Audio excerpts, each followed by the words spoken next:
call this meeting of the Marquette City Planning Commission order. It's Tuesday, November 11th, 2025 at 6 p.m.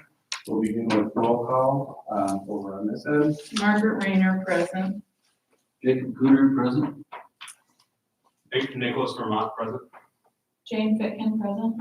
And Kevin Clegg is present. We are missing Dallas Fetter, Steve Lowry, Alex Wilkinson, and Christine Hunter. Is there any additions or changes to the agenda? Or all right. Seeing none, we move forward by consent. All right, minutes of the meeting from 10/7/25. Actually, we need to approve the agenda. That one is, We okay, can do minutes by consent. minutes by consent. All right. Sorry, then we'll, I move that we approve the agenda as presented. I'll second that. all right, motion on the floor. All those in favor say aye. Aye. All opposed, same sign. Motion passes 5-0. All right, minutes from 10/7/25. Anybody see any changes? No. All right, the only thing that I noticed is there's one inaudible comment that I made, and was thanking the presenter, saying that it's something that we need to pay attention to in the future when the new buildings that Northern is building come up. Okay. All right. Since there is a change to those minutes, we need a motion to approve those. I'll motion to approve the I'll second. minutes as amended. All right, motion on the floor. All those in favor say aye. Aye. I will abstain since I wasn't here at the meeting. All right. Same for me, I guess. All right, all those opposed, same sign. Motion passes 3-0 with 2 abstentions. All right, any conflicts of interest tonight? Seeing none, no public hearings. Are there any citizens wishing to address the commission on agenda items? Our one citizen says no, so we can move to old business, which we have none. We move to new business. All right, first order of new business is letter A, 2026 Planning Commission meeting dates. Of those that are here, anyone see any changes necessary? Okay. All right, I just wanted to note that I'll be absent from the February 17th meeting, but I think that can go on as planned. All right. I will need a motion. All right, let's get a motion to approve the meetings for 2026. So moved. All right, do we have a second? Second. All right, Commissioner Vermont with the second. All those in favor say aye. Aye. All opposed, same sign. Motion passes 5-0. All right, moving on to site plan review update. This is a presentation of the site plan reviews that we saw last year, as well as the things that went for administrative review in the last year. Dave or Angela, you? So basically, this was just to give you guys the heads up of where we're at with the 2025 submissions. And then I also gave you the 2024 submissions, so you can see the differences of what we're receiving lately. And if you have any questions. Any questions from the commission? Mr. Fisher. There are a couple that haven't been reviewed yet, but that say admin review in the comments. Specifically, I wonder about the Front Street site. Will that require any planning commission intervention or public hearing or anything? So it says decision pending, so they have been reviewed. We're Okay. waiting. It says still waiting on plan to meet staff comments. Okay, gotcha. So no, it's gonna be an administrative review. Great, thanks. That's all. I had a question. What is happening at 2025 US 41 West? That one was an administrative decision. I'm just curious for my own interest, what is happening at that one? So they haven't done anything with that. That was the saloon pizza, Okay, and they received their approval in January and they did not, start and moving building. forward with that. Mm-mm. Okay, I sent them an email to let them know about expiration or if they wanted any extensions, and I never heard anything back. So not too unusual, but they do have 2 years, correct? And that's a site plan. They have a year, A year. but they can ask for extensions, and I told them to contact me if they have questions about that. So it expires January 31st, 2026, if they don't send any requests. Just, we've seen a lot of projects not move forward that have been approved in the last few years. It's kind of not that unusual.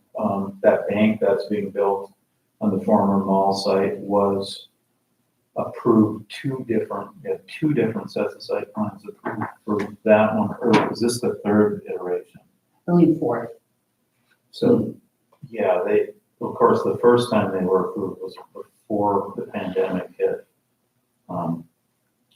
But it's just kind of a symptom of the times, I guess, that a lot of these projects, they get the design phase approved and then they can't move forward from there for one reason or another. And it's been kind of unusual, I think, historically, but it's just not that unusual for the last few years for projects like this to stall out.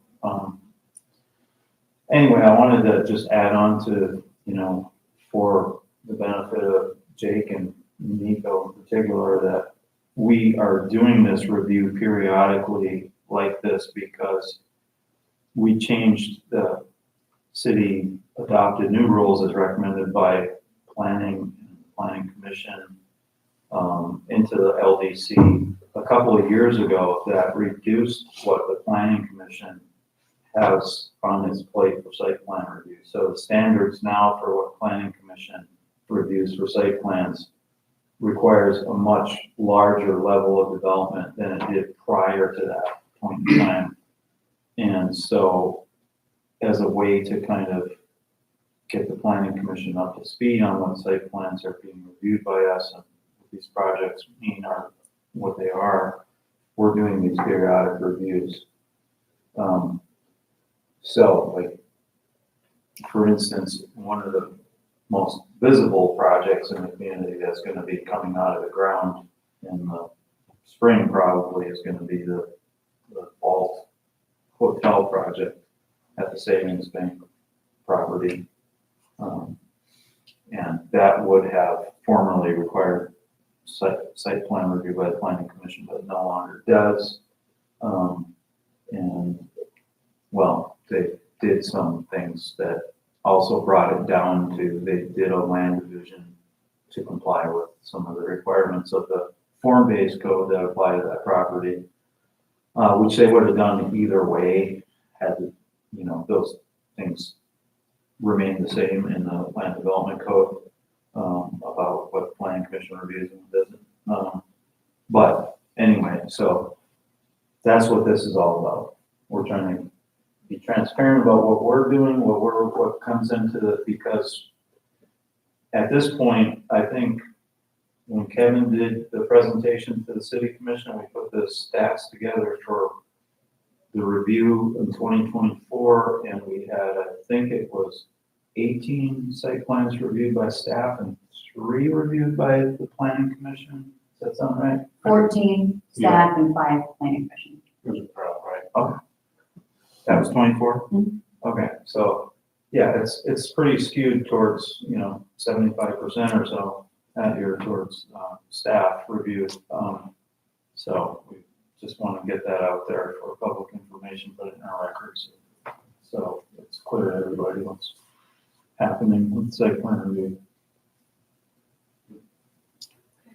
any questions about that? Yes, Commissioner Vermont. One brief question. So do they just have to start the construction within that 1 year period? They just have to start implementing it. That could be putting a shovel in the ground. which I think was literally what was how they met the requirement on one project. That one that nobody likes up on Holly and Lake Shore. Where they started A year digging. or so ago. All So, right. so basically, if the projects meet the zoning requirements, then staff is going to approve them, I assume. Yeah. Yep. Yeah.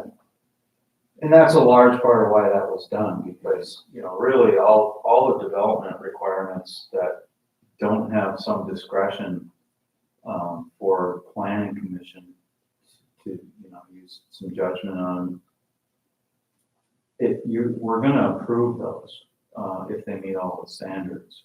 So, unless there's some kind of really large community impact, it doesn't really make sense to waste the developer's time, planning commission's time, staff's time, to review staff reports and all that. And that was a recommendation of the Michigan Planning Association, a few years ago that we acted on pretty quickly. Because especially in kind of these hard times for development, the financing has become very expensive. The conditions for creating housing, just that's somewhat moderately affordable, has become so extremely difficult to achieve. Saw that as something to act upon as quickly as possible, because we want to do everything we can to encourage, especially housing development, and take out any unnecessary obstacles, really. And the planning commission thought it made sense, city commission thought it made sense. Well, also considering site plan review is just an administrative review. If you're just bam, doesn't meet code. Yeah, And we're lucky here at the city that we have the different department with all the staffing, that we can really do it internally. Right. Unlike a township or something where you only have one staff member and you don't have an engineering department, you don't have a fire department, you don't have a public works department or a police department doing the separate reviews. And I think we have to feel pretty good about the level of land development code review that we do here. It's kind of a regular thing. So if we know that we like the standards that we're adopting, then we should be a lot more comfortable with staff reviewing applications for site plan. Is It's that gonna be project right. on Third Street then not happening? Because that's been out for a long time too. They're on their last extension. We just got contacted, they hired another different architect, and they stated that they will be submitting revised plans to meet staff comments. So they sound like they're still gonna go ahead, They are saying so, yes. maybe, almost. We shall see. I think from my experience, it has gone very well with the way that we have streamlined this process. And if staff believes that it's a controversial item at all, then it can come to the planning commission still, just because it's very black and white on what comes to us versus what comes to them. If it's going to be controversial, there's still an opportunity for public input. So we have those items. We are bound by our land development code to pass or not, if the project meets it, but there is an opportunity for the public to voice their opinion. So. Any other questions? All right. Moving on to agenda item number 5. Citizens wishing to address the commission on non-agenda items. No. All right. No correspondence, reports, minutes of other boards. Moving on to number 7, training. Maps develops transportation land use guiding principles article from Michigan Planner magazines. Yeah, and I meant to pass these out before, while I was setting up, but I can pass them down here. It doesn't really matter whose names are on this one. That article is from this issue, and there's a lot of good articles this issue, so I think we're probably gonna be coming back to that issue of Michigan Planner to look at some of the other, articles in there. And with a couple of the big projects the city's involved with right now, this is really, salient, timely kind of thing to be immersing ourselves in a little more, because this article, makes the point that transportation and land use are intertwined, and they are, of course, and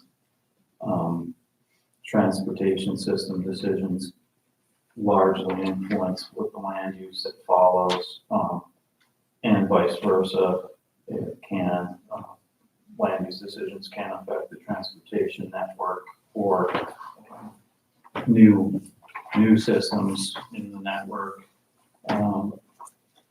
So this is really good that they've adopted some kind of principles, and this committee is going to continue working on this. But like I said, where the city's now involved with, we've got a draft micro-mobility plan that our staff has had a look at and made comments on. So the final version of that's probably going to be delivered in the next few weeks, definitely sometime in December. And also, we just got our first look at the draft traffic impact study for the potential redevelopment of, I'm going to call it College Heights, with the old hospital. You got to come up with something else. Hospital. You can't just call it the whole hospital forever. It was the Yeah. College Heights subdivision at one point, so, You could really go back and do St. Luke's or whatever the name of the hospital was before that's that. where I was one. Yeah, College Heights was the subdivision. Anyway, so they studied, options for closing down, keeping College Avenue closed, connecting K to Fair, reopening College, and how all those things would affect with the addition of the 2 new dorms on Presque Isle and that development, the build out of that site, how those things will affect the projections, traffic modeling, how that will affect the intersections in corridors, Magnetic Street, College, K, Fair, and the intersections of those on 7th and Presque Isle, in addition to Center, Summit, and Presque Isle, and Waldo, and Presque Isle. Yeah, those things are, fairly important projects, right?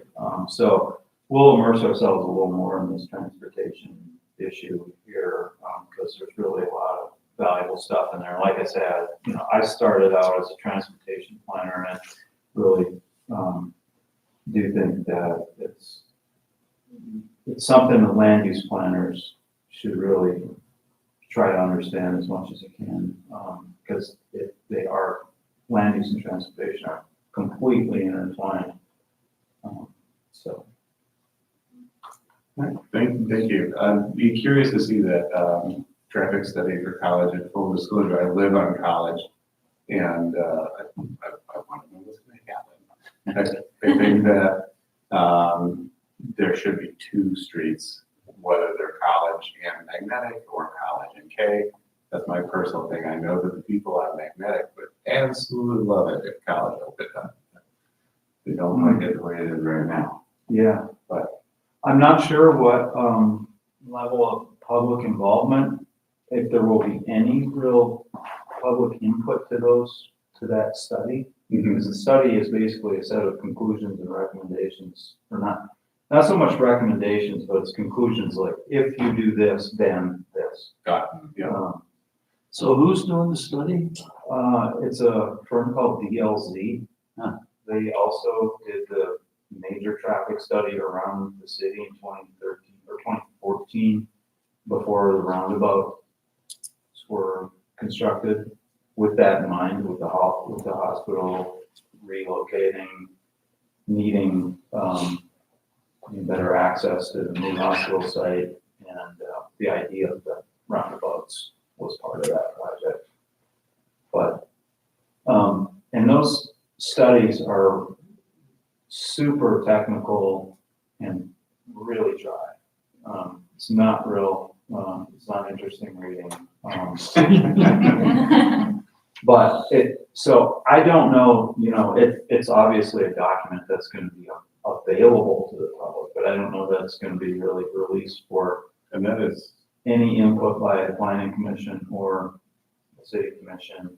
I don't know I just don't know what level of it. I just want to put that out there. I just want to see it when it's finished, that's all. Yeah. But it also impacts the college to a certain extent because of the Yeah. meetings and parking and all that you can't get from point A to point B because it's dead end. Well, NMU actually also is contracting with DLZ for some extra. They asked them to do some extra work that they're paying for, specifically related to those intersections, from Fair up to Center, or maybe, is there one between Center and Wright Street? Don't think so. So the four intersections there, Summit, Center, Summit, Waldo, and Prescott, or Fair, I think they're paying them extra for some input on those, especially related to pedestrian, bike safety.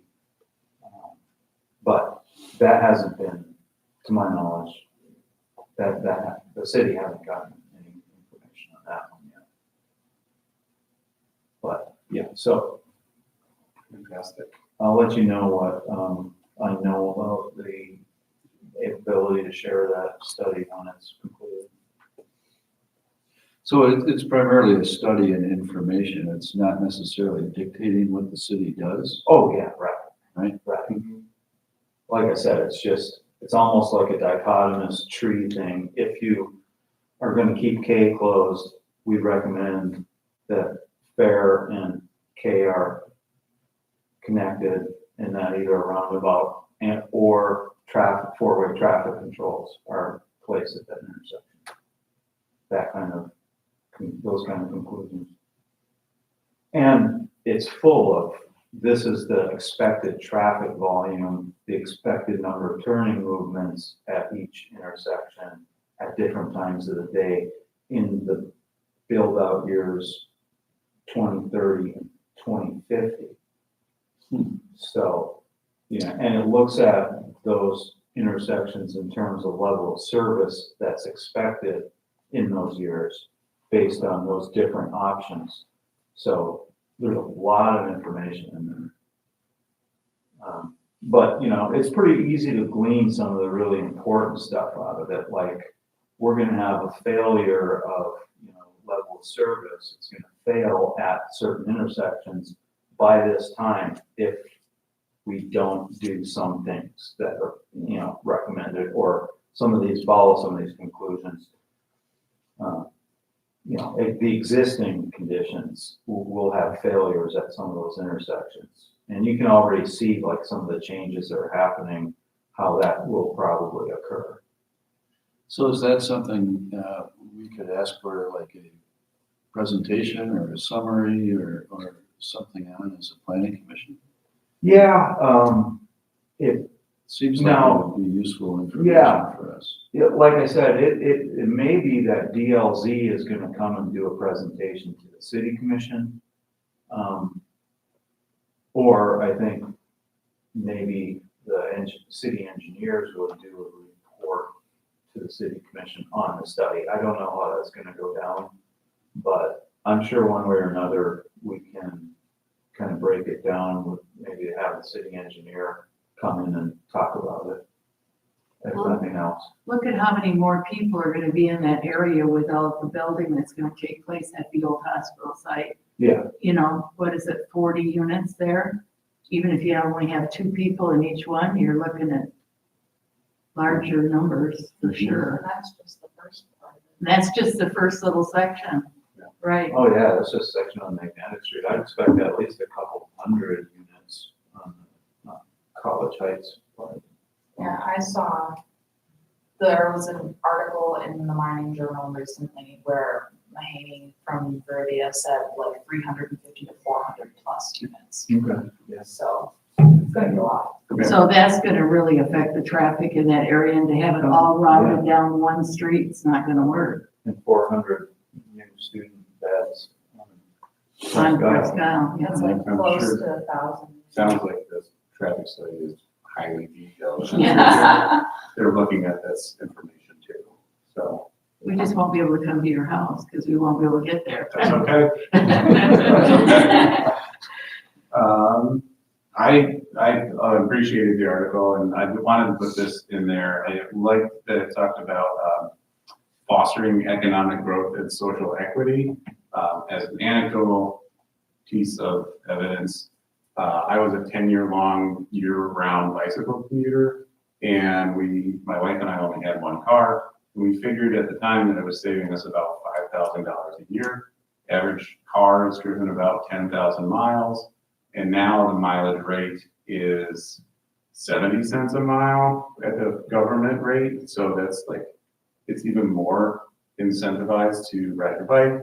And the more we can plan our city to allow for alternative modes of transportation and our land use, that we can make things a little bit smaller, the more affordable our city can be. So this is something that we should be working towards. And I appreciated that in the article. All right. One other comment about that. Yes. One thing I liked that the article said, and I've seen this reference before, and I really like the concept of thinking about designing city for people versus cars. Yeah. We all rely on cars at some point, but yeah, we design cities for cars for a long time. That's kind of reversing that mindset. Put people at the center of cities instead of their cars is a really good concept. Any other comments on our article? All right, seeing none, let's go to our work session. We had a community master plan review article from the MSU Extension.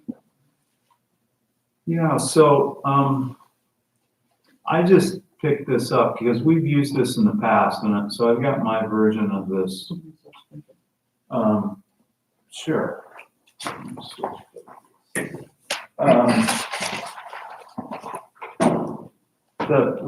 The reason we're doing this is the Redevelopment Ready Communities Program of the MDC requiring it to keep us certified or to renew our certification. There's a whole series of things that they, required to start off with to get certified. And I think it was 2 years ago that the original certification was granted.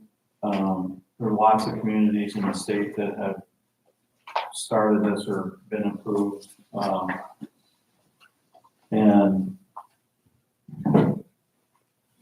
so they went through another round of the same kind of looking at a lot of the things we did before,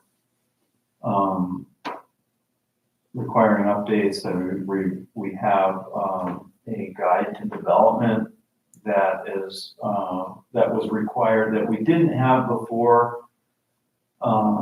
Just as an example, that we updated because of this RRC review. And it was good because there were things that needed to be updated. It was one of those things that's probably on the list of things to do, but becomes a priority when they say, okay, you've got to do this. So not to get off track on the screen here, but I'm going to show you guys just under the Community Development Department planning page.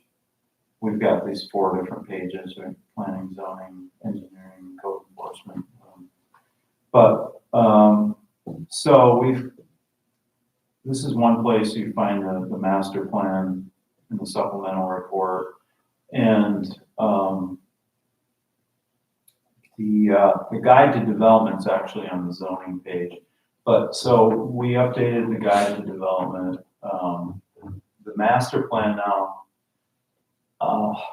like I said, this checklist that I included in the agenda has been around for quite a while. And I think I used it when I was working on the 2015 community master plan.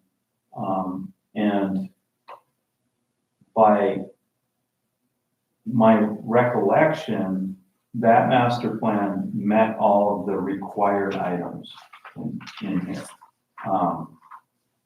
And that's important because the current one doesn't. If you've been through this and looked at it, that is a little bit of a problem. But again, I'm gonna point out that on the top of this 3rd page here, it says that the Planning Enabling Act allows communities great latitude to determine the contents of a master plan. And then it goes into how a lot of plans are constructed down here in this next part.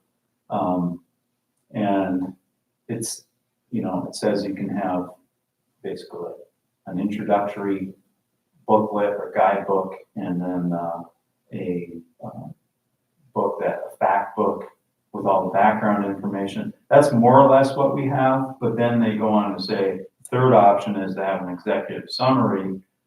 It's written or heavily illustrated.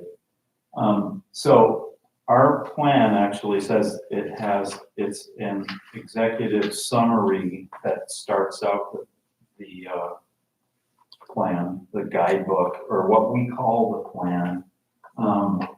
So I've got the whole thing compiled here, and it starts out with this thing that says it's the vision of Marquette, and it's only like 50 pages.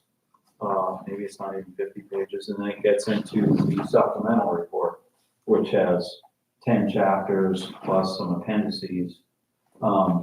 That's where all the real data and information about the city is, aside from the big thing in the introductory section, or what they call the executive summary, is the land use plan. And that does get into in the there's a chart here called the zoning plan, which is only 3 pages. There's not a lot there. But so getting to why I'm gonna call that out is that's the one thing that I see in the checklist that the zoning plan technically meets the requirements here, but we can go from the start of the list. But I want to call out that the big deficiency that I see on the list from MSU Extension here of what is, and they say this, so this is in the act. I mean, it said shall be included. If you look in the column number 2, do we want to include this element? And then they say shall be included. So that's in the act that says that shall be included in a master plan for a municipality.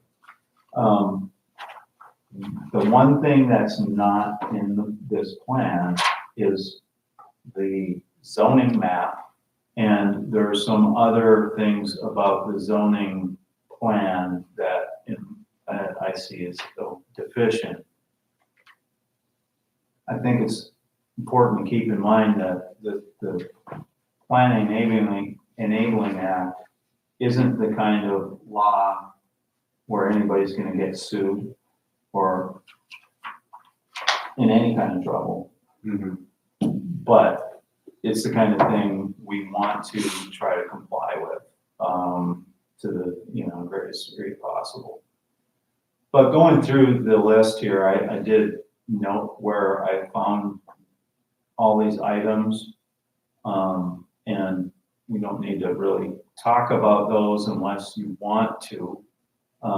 Some of those things do require a little bit of, not that anything's a stretch, but you have to realize that there were some other, there were some inputs there that don't necessarily jump out at you when you look at the plan. Such as how we did public involvement. There's a lot of questions here about how we interacted with other jurisdictions and other parties. And so one of the things I want to show you all is, I mean, this is just the basic requirements, meeting the basic requirements. We send out memos to our local units of government, our adjacent locals of government, public utilities, railroad companies. So we contact them at the beginning before we start any outreach. This is the first outreach we typically are going to do for updating our master plan. And just let them know that this is happening, that we welcome your comments, and here's where you can find the information. So that's basic thing there. And I will go over here to just to go over this. The community master plan has a steering committee comprised mainly of people that reside or work in the city, but there's some outside agencies like the BLP. The BLP is really not a city. A lot of people think it's part of the city, but it's not. It's an outside agency. The city only controls whether or not they can sell land at city land.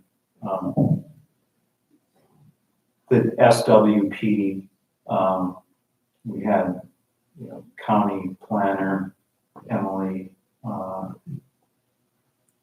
involved the MEDC, Christopher Germain, LSCP, Travel Marquette, not NMU, maps, at large resident, didn't really include people from other jurisdictions, but those people all kind of were kept apprised of things as things went along. The Climate Adaptation Task Force was also kind of kept apprised of the status and, wrote, this is a letter they wrote after reviewing the final plan, and then that would be the other part of the kind of closing out our public involvement is getting back, in touch with those local units of government and letting them know that we have a draft that we welcome you to review. And then all the public, the public events that were done to gather input for the plan, and surveys certainly were taken in some of our adjacent public officials. But that is kind of one thing. If you look at this review, some of the recommendations or requirements here are probably looking for more concrete information than that about how you involve public officials from neighboring jurisdictions. The truth is, most people in neighboring jurisdictions don't have time to get too involved with your master plan update, or they're not even interested. And just honestly, everybody's busy, and master plans tend to be one of those things that people look at as wishful thinking sometimes, or something that's going to take a lot of time to implement. And anyway, so just that background and on that. But I'm going to scroll to those comments here. Let's see. So are there things there that we should supplement our master plan with? Is that what you're Yeah. sort of saying, or what? Yeah, so I was looking for my notes on what is missing, so out of this, so on this page where we get into a plan, a description of the zoning districts is on that top, row of the, I think it's the eighth page. Description of each of the zoning districts. That is missing. It wasn't missing from our 2015 plan, but that is missing from this plan. It doesn't talk about the existing zoning districts or any proposed zoning districts. In the last master plan, we were thinking a lot about changing up zoning districts. We did a lot of changes. The city adopted a lot of the changes we recommended. But those weren't adopted until the land development code went into effect in 2019, but there was a lot in the 2015 master plan about describing the existing zoning districts and probably some of the deficiencies or some of the advantages of adding other zoning districts and maybe we eliminated some of the existing ones at the time when that land development code was adopted. Yeah, so that's one of the things. And Are we missing a map too? yes, And that's a current zoning map. And Right. that's the current one that we have now, right? right. Is this something that, since we will be amending our master plan, that we need to notice people and like go through this whole process again? Yeah, when master plan's amended, So. yeah, so, yeah, and it's, Seems you like, go through a lot of the same process, okay, just about everything for public involvement. I mean, obviously, we're not gonna do some big workshops. right, yeah, If it's this coming year that we do this amendment. Those things are in the land development code, obviously. And the zoning plan in here is based on our land development code is sort of based on that zoning plan, but it's, more or less based on the previous zoning plan from the previous master plan, I should say. Because this master plan hasn't really had a chance, it's not been around long enough to affect what we've done with rezoning or reconfiguring any of our zoning districts. So you can't add an addendum to the existing, you have to go through the whole process. Even adding an addendum, adding an appendix requires us to notify people that we're amending the master plan. But that's not a big deal, and that's why maybe, some of those pro forma things, like sending a memo to the adjoining jurisdictions, that's pretty easy. And that alone would not be an adequate public outreach for, doing a major amendment to your master plan or a rewrite it. But I think the things that are missing here, where I'm saying this would need to be added, those things are pretty uncontroversial unless we're going to make some recommendations to change some of the zoning districts, update them or eliminate them or add new ones. Was there any discussion of that during the whole master plan process? Not really. Changing the zoning? Not really. We internally had talked about it quite a bit with consultants. We talked about this, so when we hire a consultant to do this, it's really, there's some give and take between the consultants and the staff, but we let the consultants more or less lead the process with the input from our steering committee and staff. And so what we have in here with this land, just as an example, and this is a big deal for us, is their future land use plan is vastly different than what we have before. This is really kind of vague. the one we have in here now, and it's more, I think, vague on a parcel by parcel basis. We used to have a parcel specific future land use plan. Now that may have been too rigid. This has kind of gone towards creating these 13 typologies, which are more like neighborhood or locations, districts within the city, where that kind of, those recommendations for land use apply. And I kind of argue, and we will see how this turns out, but the rezoning that just went before the city commission a couple weeks ago that the planning commission recommended and they denied, I think part of the different opinions are based on the fact that the land use plan can be interpreted in different ways. I mean, just that, what's the extent that we're applying this recommendation to? Is it this parcel and the parcel's right next to it, or is it the neighborhood? And we had a lot of discussion about that during the hearing. And so did the city commission. They more or less had formed their opinions, but, you know, a couple of them went to some very, they went to length on their findings of those things, which was really good. But they didn't include the zoning districts, and at the time, you know, I think our staff assumed that they were going to deliver a master plan that met all the requirements, and we weren't looking at these requirements.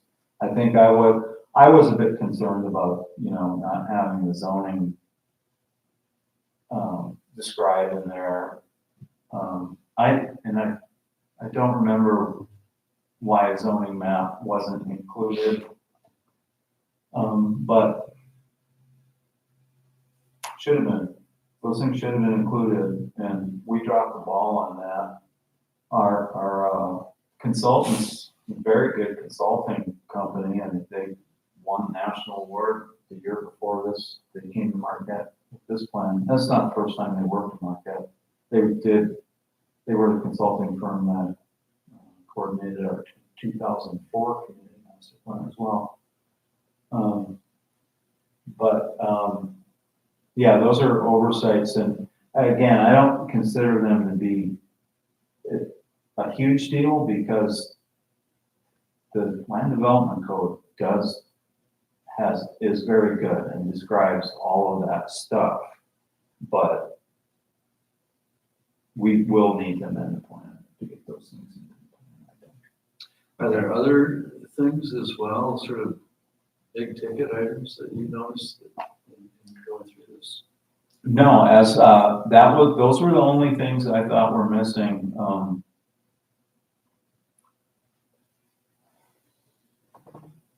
There are some things that, like I said here, I don't think were necessarily applicable. And, you know, without really getting into each one of these things, I don't think there was anything that was really missing that I can remember.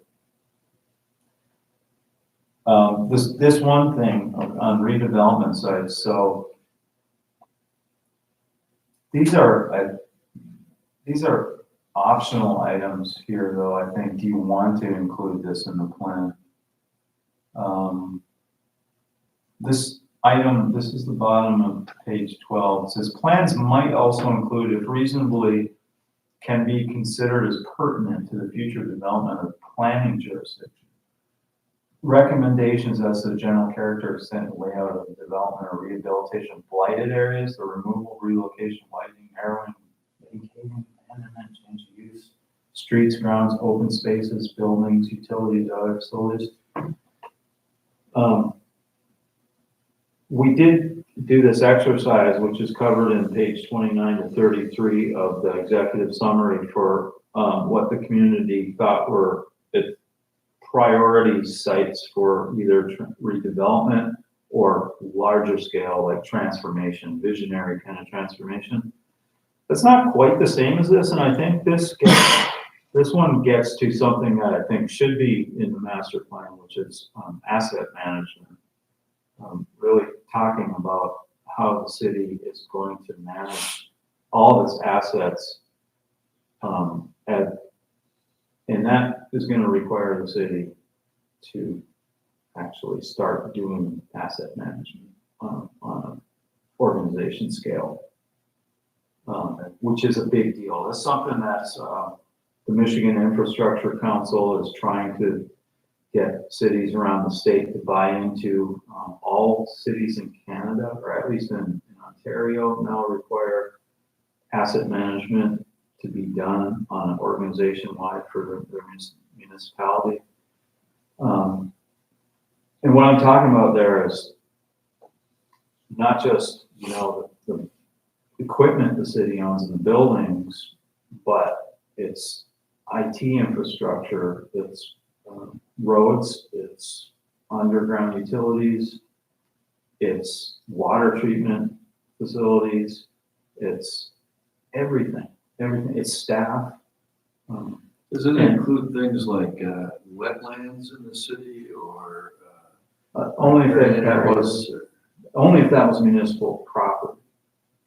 I mean, but property is another thing, and how the city is going to, the city would need to really prioritize, come up with its existing, standards or conditions, and then prioritize for all of those assets what the target goals are for service delivery, and how the life of those facilities, so it can, have a better weight and a better framework for investing our tax dollars and its other revenue over the years, because most cities right now are just kind of in the browse and kind of reactive mode to how do we pay for emergencies, or how do we pay for things, we bond for things, we tax for things, but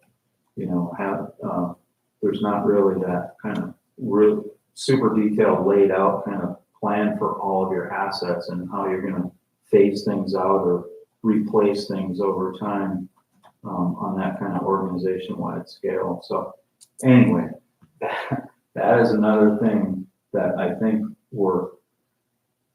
some of us at the city have been trained in that, and we're starting to advocate for the city to do asset management on that level, and that would be something that I think would cover a lot of this stuff. We're sort of, would be nice to talk about in here with how we manage all of these public buildings and facilities, streets, and we do cover our streets quite a bit, but we don't, and we have a community facility section, but it doesn't get into any of that kind of analysis of these things being our assets and what they mean to us and how we pay for them and how we take care of them. Okay, two questions for you. Can we see and have this handwritten chart that you've written on emailed to us? I did. I included it in the email last week. Okay, I did not see that one. I didn't see the handwritten comments. No? Okay. I thought I put it in there and said, these are my notes on this. Okay, shaking your head. Okay. I think there were 3 attachments to the email. To Yeah. Make sure that you were able to see them. I included the full list and then my breakdown list here. Okay. And then in the agenda is the truncated list. And that's what I had read as the agenda. This is where it's truncated here, where it gets to this last page where it starts to say best planning practice content. And then this goes on for like 10 more pages about things that are recommending, which that's not really where there's enough in the stuff that we have to do for reviewing the plan as it is. But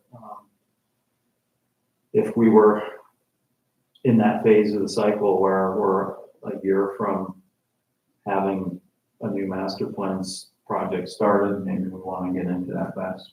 What is, goes to my next question. What is your timeline in hoping to get this reapproved? And if we're noticing people and getting, with the word out, how long is this, are we looking to work on this particular project?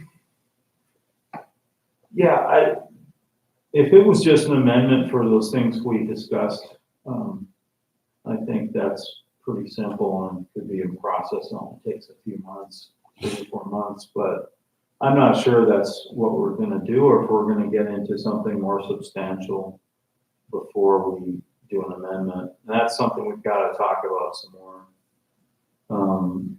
After this meeting, we'll transmit the minutes to the RRC staff and redevelopment area communities, and get their feedback. And then probably have some more discussions about, I just was telling Andrea the other day, you know, we've got a pretty robust list now of things we need to update in the land development code. And something we were talking about last year that we didn't do at all was broaching some city initiated rezoning. Because I do think there's some rezoning that is justified, basically changing some things we changed previously in 2019 when we adopted the community master, the land development code. There was, again, a lot of rezoning with that code. A lot of parcels were changed that we got rid of districts, we got rid of the office district, we created mixed use as its own district besides existing mixed use districts in the 3rd Street corridor and downtown and waterfront districts.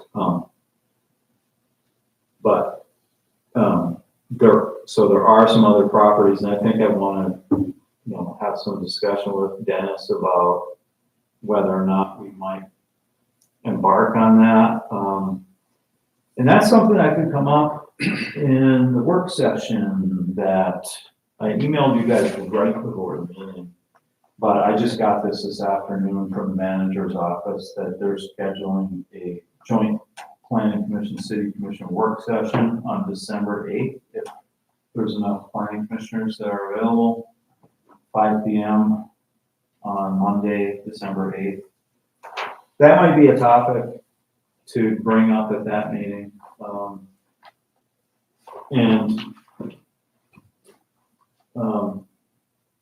I guess at our next meeting, maybe we could talk about that a little more. Yeah, I'd like to revisit this for sure and develop our talking points for that meeting in December 8th. So our next meeting is December 2nd. Yeah, we're gonna meet in the planning commission on the 2nd. That'll definitely be something to put on the agenda for a work session. Will that be over on the Wright Street location again? Most likely, yeah. It's right before the city commission meeting. I won't be here. They have a city commission meeting? That's what the email said. I thought she said it's right before our city commission. Prior meeting the week before or Prior to the regular commission meeting, yeah. My guess is it's going to be here because they're asking to meet prior to the city commission meeting. Okay, Okay. gotcha. I think we did that one here, put some tables across here. Kevin, Yes. in previous master plans that I've been involved with, we had the departments literally come up with a list of, we have X, Y, and Z graders, and this is their shelf life, that when they need to be replaced. And we also had that for the roads, and when we thought the roads would have to be replaced and sidewalks. Have you guys ever done that? No, that's what the asset management framework was all about, but Engineering does it. engineering and public works have their own, but it's not something that's like done as a whole. Oh, okay, gotcha. Every department has not done that kind of thing. For its own assets. And I think a lot of us still don't even understand what our assets are.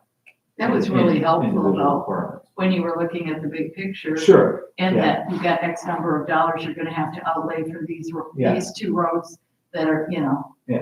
Mhm. I will say currently there, it is in the works and the manager's office has been working, with city staff on a program that is an asset management program and trying to get it built. So far, certain departments have been built and they're gonna keep moving it on. So, I mean, the city is moving towards that. Moving toward, they're just not yet embarking on the way the Michigan Infrastructure Council recommends to do, which is really involved. It's very involved, but we also had a list of city-owned properties too, And we do have the municipal inventory. with, you know, the zoning and. But those are all like the basic inputs to this huge framework. Right, Um, it took months. Yeah, well, so it's something that they're estimating would take the city 3 to 5 years to get before we're up and running. Oh, yeah, 3 to 5 years of work to get there. I'm thinking it was a couple of years of just gathering data. Right. All right. So I don't really have anything else on the master plan checklist. I think we pretty much revealed where we're at with that, and if you guys are satisfied, or have any more questions about my comments. Does anyone have any questions or no? All right, well, we'll look forward to moving forward on this in meetings to come. Next part of our work session is review and beginning our annual review of land development code amendments. It's a fruit basket upset now. Yeah. Maybe I think this one is in your realm. She compiled a list. Yeah. Hang on. We'll go with you, of course.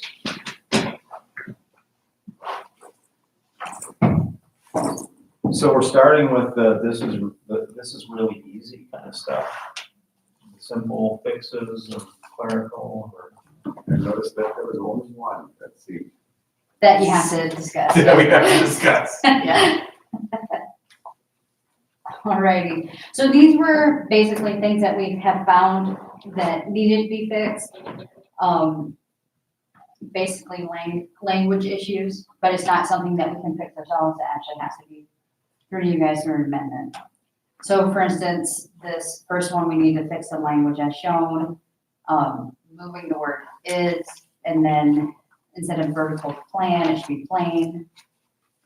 Did you guys have any issues with that? No. No, sounds See, this is gonna be easy tonight. great. Keep going. Let's keep it rolling. The next one, instead of there shall be not, it should be no. No Any issues with that? Alrighty. No. And the next one, we have found that, the list for defined terms for the Marquette downtown waterfront did not have the indoor recreation. So that needs to be added. Any issues with that? No. Just not an issue, but a question. Are gyms included in the indoor recreation definition? No, they fall under a different thing. They're like service uses.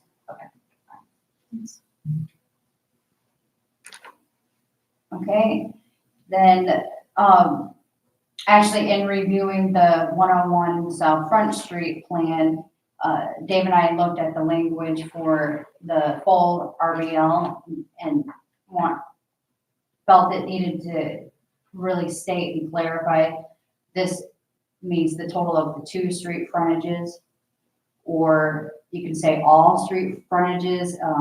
Maybe we should put that, maybe if it's a lot that has 3 fronts. Yeah, there are some, like. I think That might- Old, upfront building has 3 frontages.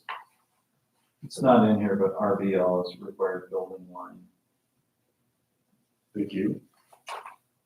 Right, so if Maybe it's, all. yeah, fix the language to all. All right, this other one, while it was in the 1 and 2 stating MDR, it wasn't in the title. So that needs to be fixed. Okay. Any issues with that? Nope. So while, we're actually starting to see short-term rentals again, some people sold the homes and things like that. And we realized that with the changes of the code of allowing for triplex and quadplexes and LDR and MDR, and also changing the code language that those no longer are multiple family residential and multiple families only 5 units or more, this actually needed to be added in here for the proximity regulations. So it's basically a fix for us changing the code. So these now have regulations when it's in that zoning district. Okay. Do you guys have any issues with that? No. Because this is how it was applied before, but now since we changed the code, then it's been like now a no man's land. So we're trying to fix that. So, Oh, yeah.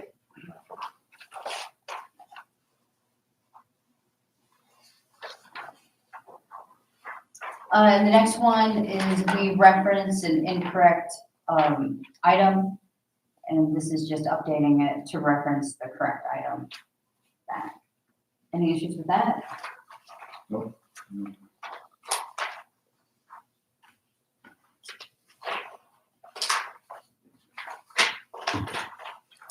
This one, we had fixed the one above, but we didn't fix the one in the middle of the paragraph. Any issues with that? Oh, I see, yeah. I didn't see the one above when I was reading through it. No issue. Now, here's the question. Did you guys have a chance to read through Dave's staff interpretation on this? Did you have any questions for Dave with that? Any questions? I did have a question. So if this temporary tent situation is approved as is, are there any, what I immediately go to is Black Rocks. If they could apply for a service permit outdoors, they could put easy ups in their parking lot every Friday night when they're very busy in order to have outdoor sales. Is that something that we want to have in the code? Is that not allowed in the way that this is written? well, let's see, so you're talking about Black Rocks? Well, this one is, Example? is an example, because if we change the LDC, it's gonna apply to every business that's in the Third Street corridor. And while this is referencing something that's currently at Sage Stone, I'm wondering if other businesses would take advantage of this change in the LDC. If we changed it to not hold tight to how much room you're taking up. Correct. Yeah, because that allows them total not more than 90 days in any 12-month period. And currently, we go off the existing or required parking. And the decision is whether or not we should be looking at the existing spaces with the staff interpretation and whether we should change the way the code reads.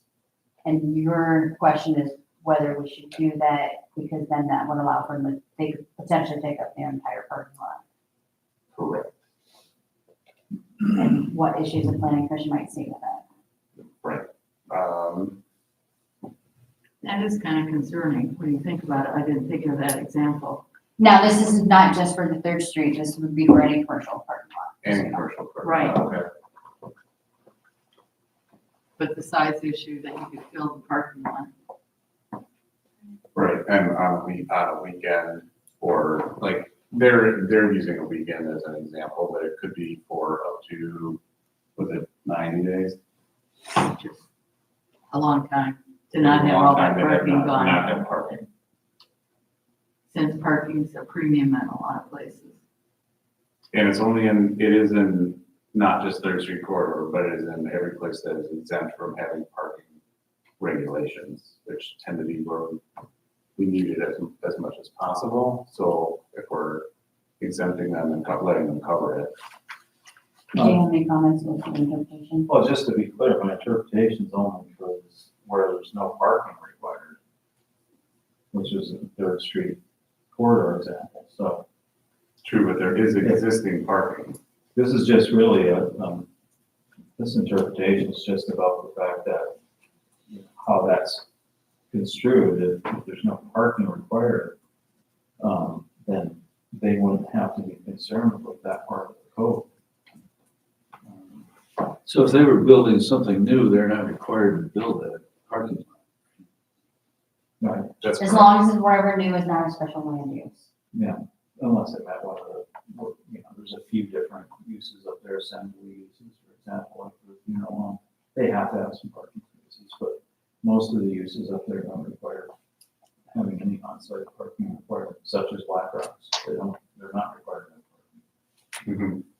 So if they put a tent on their parking lot, they're not really reducing the amount It's of not required parking. required. Because there is no requirement. And that was the language in the code that says, we're responding to that part of the code where it says 25% of the existing or required. existing or required. Right. So what are you suggesting, that we change it to just required?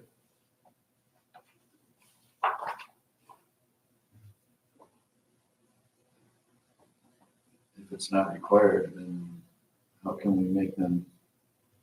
Yeah, I suppose that's accurate. Yeah, I really think that it should only apply to those situations where the parking is required. Myself, it's my opinion. That was Because existing parking spaces is a different thing too. A lot of these lots have quite a few parking spaces along Third Street corridor. There are a few that have quite a few, but they're not required necessarily. And if, is it fair for them to say if they're not required, then they, just because they are existing, they have to set aside, they can only set aside so many of those? That doesn't seem fair. Right. But on the other hand, are we allowing them to put up a tent for 90 days for like all summer? Yes. If they- That's a Are lot. there other examples of where this has been applied like this? What, you mean where the code has been applied or the For, interpretation? yeah, or for the outdoor temporary retail sales, like where? Sure, we have them all over. Yeah. So in general commercial and central business district and Third Street corridor, Christmas tree sales, seasonal pumpkins. plant sales. But those are fairly short in duration, Yeah. aren't they? Generally. The summer plant sales are the ones that tend to go on for sometimes, it goes from one season to another, spring into the fall. And we don't keep real close tabs on those. Honestly, yeah, 120 days, 140. I don't think we've ever gotten a complaint about that, because most of those places, the parking lots are overbuilt, so taking up really valuable parking spaces in general. But some of these places, it could be a problem. But the thing is, they're hurting themselves. Yeah. And that's where, with parking, we're starting to get into, or most cities are starting to look at it like, well, if the developer doesn't want to build parking, who are they hurting? They're hurting their client, they're hurting their own Or the investment. neighbors. Yeah. It could be the Well- neighbors too, which we ran into, I won't name it, but a lot of complaints of a certain. Well, that Third Street corridor is challenging because there are no parking requirements for most of the uses. So it does, sometimes the neighbors are the ones that get impacted by parking on side streets or whatever. But that's kind of a decision that other people have really advocated for and won. For this particular example, are any of those parking spaces residential parking spaces? Because I think that So those residential are required. those parking are spaces. required. Yeah, so if they do have a residential use on the lot, then we do have those required. Okay, Both in the Third Street corridor and the central business district. okay. So it would seem to me to make sense to change the terms to just required. Yeah, I guess I really have no issue. I just wanted to ask some questions about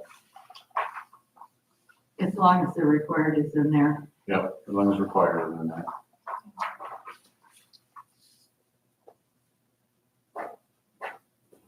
One of the things, in this, interpretation is, to talk about is the fact that I did note that existing parking spaces are private, but if the business owner wants to allow temporary sales in the lot, especially outside of daytime hours, we should not stand in the way to work code.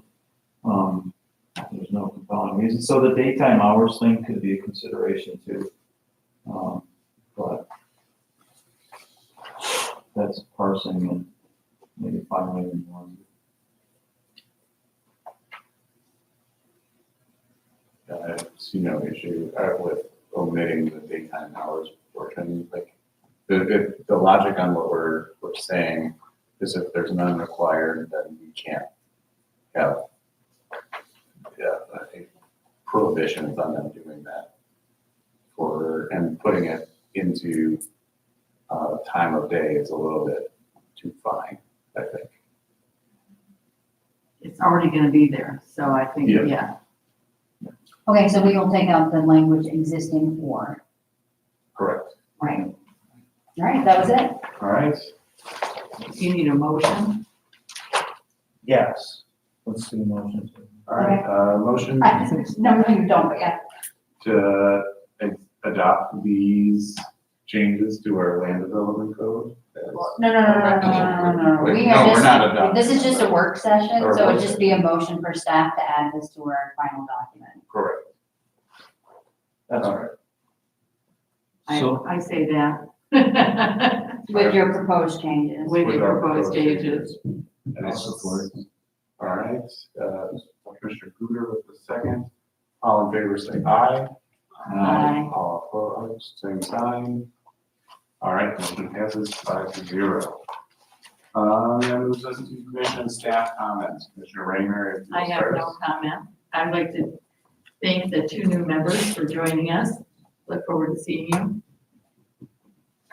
I'd just like to reiterate that I'm happy to be here and look forward to being a productive member of this commission. Excited to learn from you all and to serve the city. Welcome to our new members. All right, Dave and Andrea. Maybe at the next meeting, we'll have more of a full board, maybe it'd be good for you guys to give us a little background on yourselves at that meeting, just for Sure. everybody to get familiar. Yeah, so it looks like we're gonna cancel the meeting for next week because we don't have any business for it. Okay. And then we talked about having a work session December 2nd. And please follow up on whether or not you're going to be available for the December 8th work session, city commission. It looks like we'll also be having the December 16th meeting. Normally that one is one that gets canceled, but I've been told that I'm probably receiving something this week. Okay. for it. And then just welcome to the new planning commissioners, thank you for volunteering. All right, and thank you both for stepping up to the plate. Looking forward to working with you. I'm glad you're here. And this adjourns our meeting at 7:19.